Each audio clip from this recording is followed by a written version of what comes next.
Всем привет! Друзья мои, мира вам и крепкого здоровья! Сегодня у меня очень вкусные пирожки на дрожжевом тесте в духовке. Посмотрите, какие роскошные получаются пирожочки. Это очень вкусно. Давайте приготовим. Поехали! Начнем готовить тесто. Берем одно яйцо, разбиваем в миску и один белок, а желток отправляем в отдельную посуду. Закрываем пищевой пленкой и убираем в холодильник. Этим яйцом мы будем смазывать готовые изделия. К яйцам добавляем без верха чайную ложку соли, примерно 8 грамм, столовую ложку сахара и все тщательно перемешаем. Желток размешался, выливаем 130 грамм теплого молока, высыпаем 6 или 7 грамм быстродействующих дрожжей. И все перемешиваем. Сейчас сахар и соль должны полностью раствориться. Все. Выливаем 25 грамм растительного масла, 60 грамм сметаны. У меня сегодня жирностью 15%.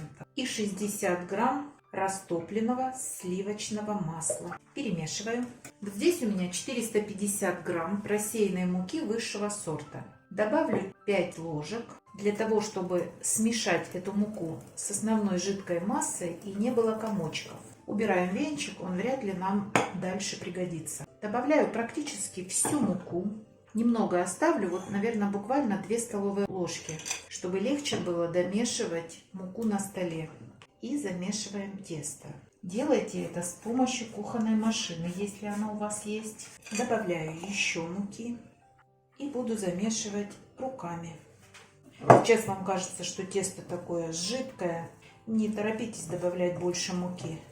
Она сейчас начнет работать, и тесто приобретет нормальные свойства. А пока наша задача вымешивать, чтобы все хорошо соединилось. Вот смотрите, оно уже собирается в один комочек, но, естественно, оно липнет. Продолжаем его немножечко замешивать. Все. Я думаю, достаточно. Высыпаю остаток муки на столешницу. Выкладываем наше липучее и на данном этапе абсолютно непослушное тесто.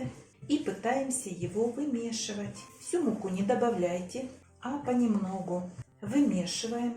Как видите, тесто уже от рук отходит. Как только начинает прилипать к столу, добавляйте немного муки. Всего муки у меня уходит 450 грамм. Муки может понадобиться немного больше, а может даже вот эта мука остаться. Вымешивать тесто я буду 5 минут, не меньше. Дрожжевое тесто любит, чтобы с ним работали. Тесто необходимо долго вымешивать. Такое тесто миксером я вымешиваю 10 минут, а руками 5, потому что машину мне не жалко, свои руки жалко.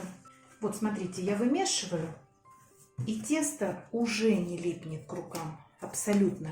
Как бы я внутри не пыталась там схватить. Но его еще надо помесить. И всю эту муку я сюда обязательно отправлю.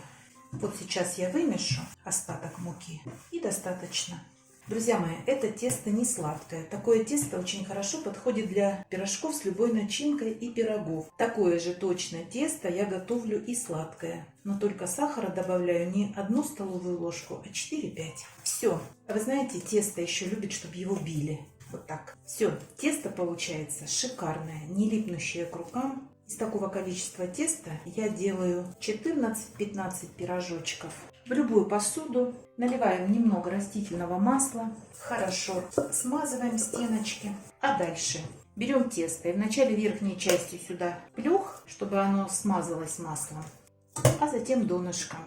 Закрываю пищевой пленкой, обязательно делаю проколы и в тепло на подъем на 1 час. Скорость подъема зависит от тепла на кухне или в том месте, где вы будете оставлять на подъем тесто. Сейчас я буду готовить начинку лук и яйцо. Яйца я потру на крупной терке. И сразу к яйцам добавлю пол чайной ложки соли и пол чайной ложки кориандра. Друзья мои, лук я буду добавлять сырой. Если вы не любите сырой лук, обжарьте его на сливочном масле буквально 1-2 минуты. Горечь с него уйдет и будет нежнее и мягче в начинке. Еще я люблю добавлять укроп, буквально небольшой пучочек. Режем как можно мельче. Отправляю к яйцам. Все перемешиваем. Все. Пробуем на соль. И начинка готова. Прошел час. Тесто увеличилось 4 раза. Смотрите, какое. Его необходимо обмять. И уже сейчас можно формировать пирожки. Но я люблю оставлять еще минут на 30 при комнатной температуре просто на столе. Пусть еще раз поднимется. Тесто подошло. Столешницу хорошо смазываем растительным маслом и выгружаем. Разделю на 14 или 15 кусочков, как получится сейчас. Все, сделала 15 штук, весом каждый 54-55 грамм. Обязательно подкатаем в кружочек. Вот так рукой захватываем и поворачиваем. Вот такие колобки у нас получаются. Все, раскатываем скалочкой. А дальше аккуратно руками придаем им одинаковую форму и выкладываем начинку. Я люблю, когда начинки много, поэтому и раскладываю ее побольше. Начинку раскладываю сразу, чтобы не оставалось. Если остается, добавляю там, где мне кажется мало. Так, как собираем? Вначале соединяем середину и следите, чтобы начинка не попала сюда между тестом, иначе они у вас раскроются. А дальше от края и к серединке. И здесь соединяем краешек и защипываем до середины. Проходим и подворачиваем вот этот шов и укладываем на противень, застеленной бумагой, швом вниз. Тесто очень хорошее и лепятся очень легко пирожочки.